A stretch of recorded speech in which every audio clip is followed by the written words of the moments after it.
Hey guys, Mike here. So today, I'm here to talk to you about The Meg. In this review, I'll be going over a brief summary of the plot, my quick thoughts about the film, and whether or not you should go and see it. So I'm going to try and keep this review spoiler-free. However, if you don't want to know anything about the film, and you want to go completely blind, then just go back to this video once you've seen the film. So with that, let's get started, shall we?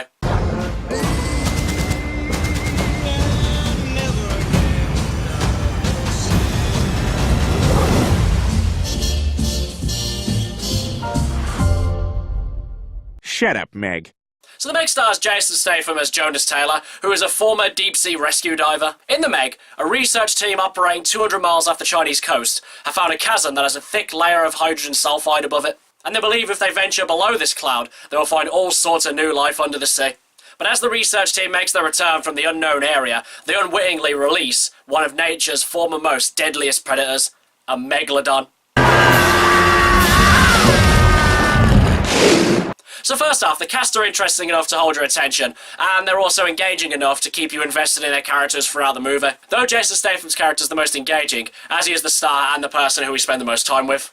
And as is the case in most, if not all, Jason Statham movies, he's very believable as the badass, and this movie is no exception. The plot's interesting enough to hold your attention throughout the movie, but there does come a certain point in this movie where you just like, I want less plot and more action. Though I do wish we had a little bit more action in this movie, the action we did get was entertaining, well presented, and overall not as goofy as I thought it would be. But now let's talk about the main feature of the movie, the Meg itself.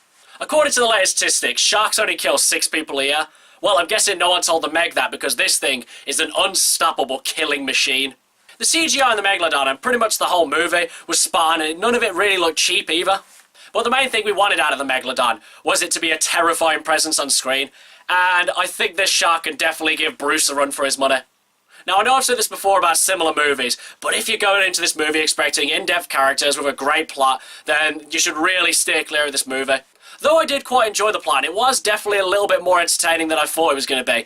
This is still just a cheap popcorn movie that could never really be qualified as a great movie. This is just a fun, simple movie where you can really just turn your brain off and have a good time just watching a shark eat some people. Now, having said that, there were one or two things that I really didn't see coming, and because of this, they really kind of pushed the quality of the film up just a slight bit. Nothing that would really elevate this film above its cheesy status, but something that did take me back a moment. Overall, guys, the cast was fine, the plot was fine, the CGI looked as good as it could do, and the action was pretty entertaining for the most part. And though the premise of this movie may look really ridiculous, it's still not as far-fetched as Rampage, because other than the fact that there's a megalodon in this movie, they don't really do anything that's so ridiculously far-fetched. Now, as for going to see this film, I do think that you should go see this film in the cinema, because this film really is a spectacle more than anything, and it should be experienced on the big screen.